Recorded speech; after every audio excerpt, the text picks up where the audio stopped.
लोकासांगे ब्रह्मज्ञान स्वतः कोरडे पाषाण ही उक्ती म्हण तुम्ही लहानपणापासून बऱ्याचदा ऐकली असेल, पण त्याचीच प्रचिती देणारे हे आदरणीय गुरुजी महोदय आहेत. पेपर फोडणाऱ्यांना मृत्यूदंड किंवा आजन्म कारावासाची शिक्षा झाली पाहिजे अशी उदात्त भूमिका मांडणाऱ्या शिवराज मोटेगावकर यानेच नीटचा पेपर फोडला आणि या प्रकरणात सीबीआयने त्याला अटक सुद्धा केली आहे.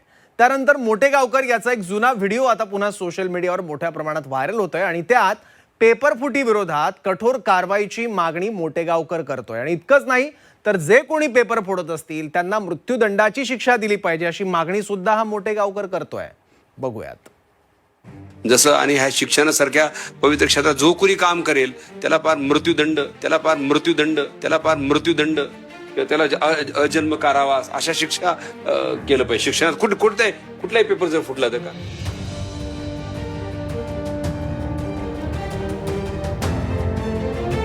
नीट पेपरफुटीचा मास्टरमाइंड शिवराज मोटेगावकरचा हा लोकासांगे ब्रह्मज्ञानवाला व्हिडिओ पहा. शिक्षणात कुठलाही पेपर जर फुटला तर पवित्र क्षेत्रात जो कोणी काम करेल त्याला पार मृत्यूदंड, त्याला अजन्म कारावास अशा शिक्षा केलं पाहिजे. पेपर फोडणाऱ्यांना मृत्यूदंडाच्या शिक्षेची मागणी एकेकाळी मोटेगावकर करत होता. तोच मोटेगावकर पेपरफुटीचा मास्टरमाइंड निघालाय. मोटेगावकर पेपरफुटी प्रकरणात आज सीबीआय कोठडीचे गज मोजतोय.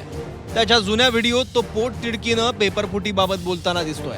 कोणत्याही परीक्षेचे पेपर फोडणाऱ्यांना मृत्यूदंडाची तरतूद करा अशी मागणी या व्हिडिओतून त्यानं केली होती. जसं अन्न, वस्त्र, निवारा, त्यात भारतातल्या सगळ्या लोकांनी आणखी गरज ऍड केली पाहिजे, एज्युकेशन. मला असं वाटतं तुमच्या माध्यमातून जसं आणि ह्या शिक्षणासारख्या पवित्र क्षेत्रात जो कोणी काम करेल त्याला पार मृत्यूदंड, त्याला अजन्म कारावास अशा शिक्षा केलं पाहिजे. शिक्षणात कुठलाही पेपर जर फुटला तर कारण काही पालक स्वतःला विकून, स्वतःचं जीवन विकून, स्वतःचे स्वप्न विकून, स्वतःच घरदार विकून लेकराला शिकवतात, एवढा खर्च करतात आणि शेवटी अशा गोष्टीमुळं होत असेल तर मला वाटतं खूप घातक. शिवसेना युबीटी पक्षानं मोटेगावकरच्या या व्हिडिओवरून त्यांचा समाचार घेतलाय. अशा प्रकारे पेपर फोडणाऱ्या क्लासेसवर बंदी घालण्याची मागणी अंबादास दानवेंनी केली.